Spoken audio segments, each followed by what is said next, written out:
دیکھیں، سب سے پہلا پارٹ آپ کے کویشچن کا تھا کہ جی میں کس طرح کسی کمپنی کو کنونس کروں گی. بیسکلی ہمیں کنونس کرنے کی ضرورت نہیں ہونی چاہیے، بیکاز کمپنیز کے لیے دو قسم کے میجر بینیفٹس ہیں جب وہ آ کے اسٹاک ایکسچینج پہ، میجر میں کہوں گی، جب وہ ایکسچینج پہ آ کے لسٹ کرنے کا سوچتے ہیں. One is obviously capital raising, low cost capital, because جب آپ بینک کے پاس جاتے ہیں یا آپ کسی بڑے انویسٹر سے انویسٹ کراتے ہیں تو آپ کو ایک بڑا چنک دینا پڑتا ہے اپنے بزنس کا ٹو ون پارٹنر یا two partners for that matter. آپ بینک کے پاس جاتے ہیں تو آپ ڈیٹ لے رہے ہوتے ہیں جو آپ کو ریٹرن کرنا ہوتا ہے اور ڈیٹ کو سروس بھی کرنا ہوتا ہے. اینڈ اسپیشلی پاکستان میں تو اگر آپ پچھلے 30-40 سالوں میں بھی دیکھیں تو بہت زیادہ time high interest rate environment رہا ہے، اور اگر آتا بھی ہے نیچے انٹرسٹ ریٹ 5 پہ تو میں نے دیکھا ہی نہیں ہے پچھلے کافی سالوں سے. 6% was the minimum that I so interest rate. 6% کے اوپر 2%, 2.5% اور ایڈ کر لیں بینک جب لون دیتا ہے تو 7-8% اگر آپ کی کاسٹ آف منی ہے تو اس کے بعد تو بہت ہی بڑے چیلنج ہے ایکچولی ریٹرنز بنانا، انفلیشن پروف کر کے پھر ڈیٹ سروس کرنا اور پھر ریٹرن بھی کرنا. تو بہت challenging ہے for businesses to survive in this kind of environment. Exchange is an opportunity جہاں آپ آ کے اپنا 20%, 25% کمپنی کا شیئرز مارکیٹ میں فلوٹ کر کے آپ مارکیٹ سے کیپٹل ریز کریں, which is obviously a long term money with you. You don't have to return it back to anybody. You have to share the benefits that your company is making through dividends, bonus shares, right issues.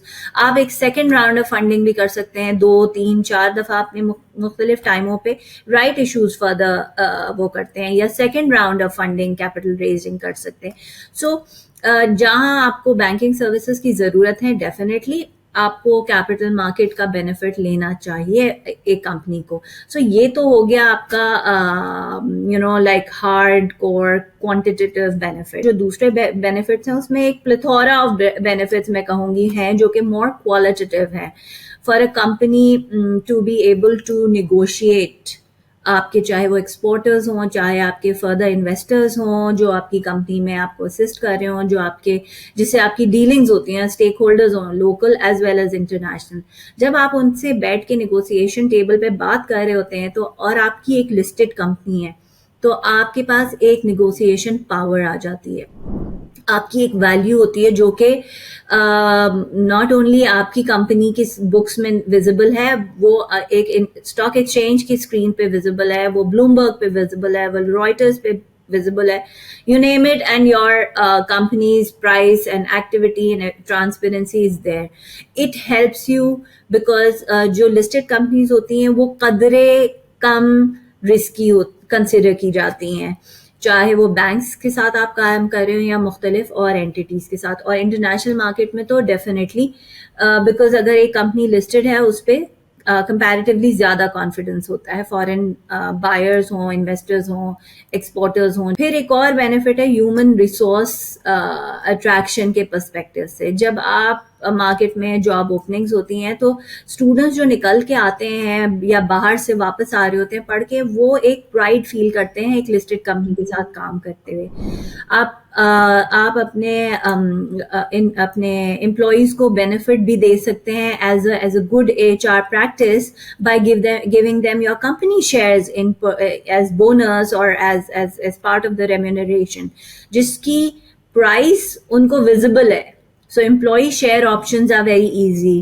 Again, investors جب آپ کی company میں invest کرتے ہیں، وہ اگر FDI کے through invest کر رہے ہیں، it's a slightly longer and difficult process. اس کے اندر پرائس نیگوسیشن ڈیل کرنا وہ بہت مشکل ہوتا ہے، کہ جی میرے پرائس کیا ہوئے گی میری شیئر کی. بٹ جب وہ آپ کی کمپنی میں تھرو دا اسٹاک ایکسچینج آتے ہیں، فارن انویسٹرز بھی فارن پورٹ فولیو انویسٹمنٹ کے تھرو، وہ نیگوسیشن کرنے کی ضرورت نہیں ہوتی. آپ کی پرائس ویزیبل ہے، وہ ڈیسائیڈ کرتے ہیں انہیں کتنے شیئرز لینے ہیں، وہ SCRA اکاؤنٹ، سیکرا اکاؤنٹ کے تھرو انویسٹ کرتے ہیں. اب اس سب سے ہٹ کے ایک اور بہت بڑا بینیفٹ ہے جو پاکستان کے کانٹیکس میں بہت اسپیشلی کنسیڈر کیا جانا چاہیے. ہم نے 50-60-70 سالوں میں دیکھا ہے کہ بہت اچھے فیملی بزنسز ختم ہو گئے یا بک گئے یا اسپلٹ ہو گئے یا ختم ہو گئے بیکاز سیکنڈ جنریشن میں کوئی تھا نہیں کہ اس کمپنی کو آگے لے کے چلے, یا سیکنڈ جنریشن میں بھائی فیملی اسپلٹ ہوئی تو وہ بزنس اسپلٹ ہو گیا اور ایونچولی بالکل ختم یا بہت چھوٹے ہو جاتے ہیں. Now when you're a listed company, you come and list on the stock exchange, آپ ایک پراپر پروفیشنل طریقے سے کام کر رہے ہوتے ہیں, آپ ایک بورڈ تشکیل دیتے ہیں جس کا کام ہوتا ہے کہ وہ اوور سائٹ کرے. وہاں فیملی ممبرز بورڈ پہ بیٹھ سکتے ہیں, انڈیپینڈنٹ ڈائریکٹرز یا ایکسپرٹس آ کے آپ لے کے آتے ہیں جو کہ آپ کو ایکسپرٹیز پرووائڈ کرتے ہیں. تو ایک بہت بڑا اسٹرانگ وہ ہے کہ پاکستان میں لیگسی کو, اپنی بزنس لیگسی کو second generation, third generation, fourth generations چل رہی ہیں گروپس کی, اور ان کی فیملی ممبرز بورڈ پہ ہوتے ہیں. پروفیشنل سی ای اوز کو آپ رکھتے ہیں, code of corporate governance follow کرتے ہیں, اپنی پراپر بکس رکھتے ہیں.